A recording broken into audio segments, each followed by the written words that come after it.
Hello everyone. So the next topic which we will be discussing is about the respiratory quotient.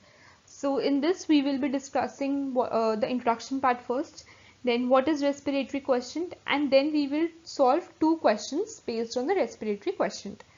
So let's get started with the first slide of introduction. So what is respiration? Respiration involves the oxidation of respiratory substrates such as glucose and fats. So the oxidation involves the release of carbon dioxide along with the release of energy. So oxidation is the release of carbon dioxide along with the release of energy.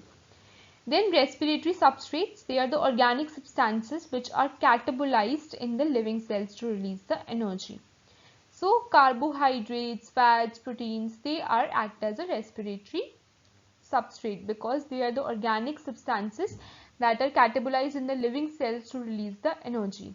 The common respiratory substrate is the carbohydrate, but the very commonly used respiratory substrate is about the carbohydrate. Then what is respiratory quotient? So respiratory quotient or respiratory coefficient, it is termed in both the ways. So this is the standard definition, the ratio of the CO2 molecules produced to the moles of oxygen consumed during the complete oxidation of metabolic fuel to CO2 and H2O. So in the next slide I will be giving the example of I will be uh, telling you the formula also. So the RQ is equals to the 6 mole of 6 mole of CO2 upon 6 mole of oxygen consumed. So 6 mole of oxygen consumed. This is the O2. So the moles of oxygen required as well as the moles of carbon dioxide released depends on the nature of the respiratory substrate that is being break down. So for carbohydrates such as glucose, the respiratory quotient is 1. So if we talk about carbohydrates or glucose, the respiratory quotient here is 1. So this is the formula which I was telling, that it is the CO2 which is produced and the O2 which is consumed, and here the respiratory quotient is 1.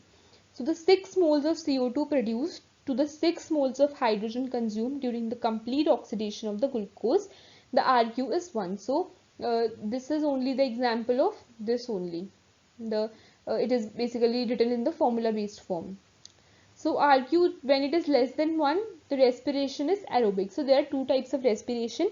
Respiration can be aerobic and it can be anaerobic. In aerobic, the oxygen is required, and in anaerobic, the absence of oxygen is there. So respiratory quotient is less than 1 when the respiration is aerobic, but the respiratory substrate is either fat or protein. It can be fat or either protein.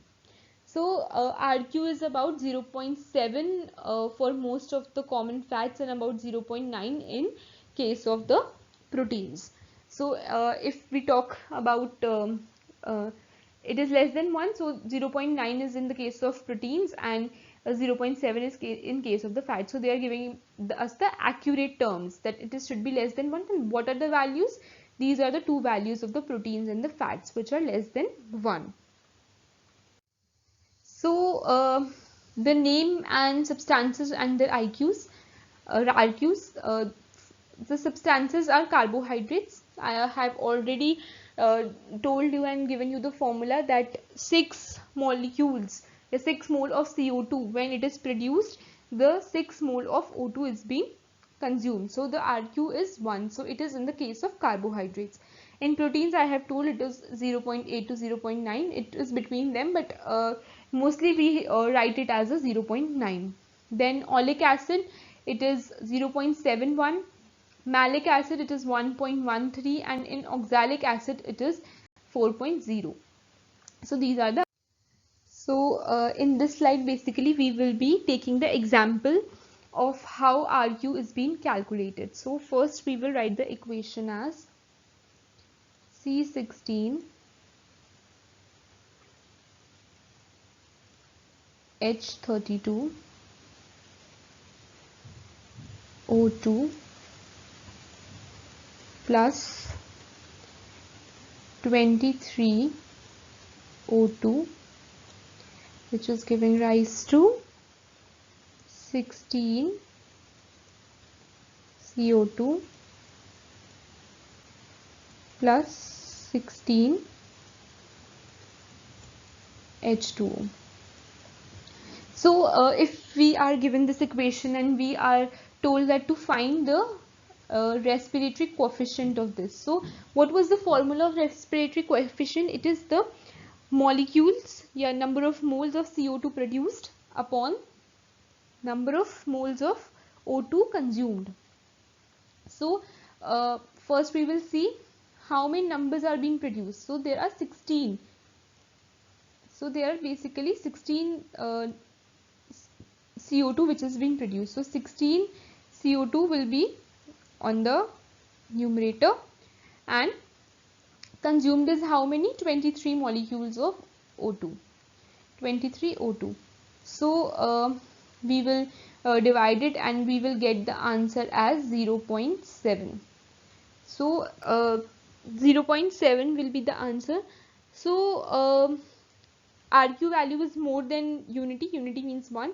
So when organic acids such as malic acid, oxalic acid are broken as a respiratory substrate under aerobic condition, their value will be more than 1, but it is less than 1. So the value is less than 1. So the RQ, basically the RQ of malic acid is generally around 1.33. So it will not be in the case of malic acid. So 0.73 is the case for fats. It will be the case for fats. So this is how a respiratory quotient is being calculated. So we will take another example of this only, that is C4H6 O5 plus 3 O2, that is giving rise to 4 CO2 plus 3 H2O. So if someone tells us to calculate the RQ, then what will it be? It will be oxygen and the CO2. So CO2 will be on the upper side, the numerator side, the 4 CO2 upon the 3 O2. So 4 by 3 is around 1.3. So the malic acid is 1.3. So the RQ here is 1.3. So it can be the case for the malic acid. So this was all about the respiratory question. The 2 questions was about the respiratory question. In this way only you can solve many more questions based on that. So these are all the references from where I've taken the slides and made the slides. Thank you.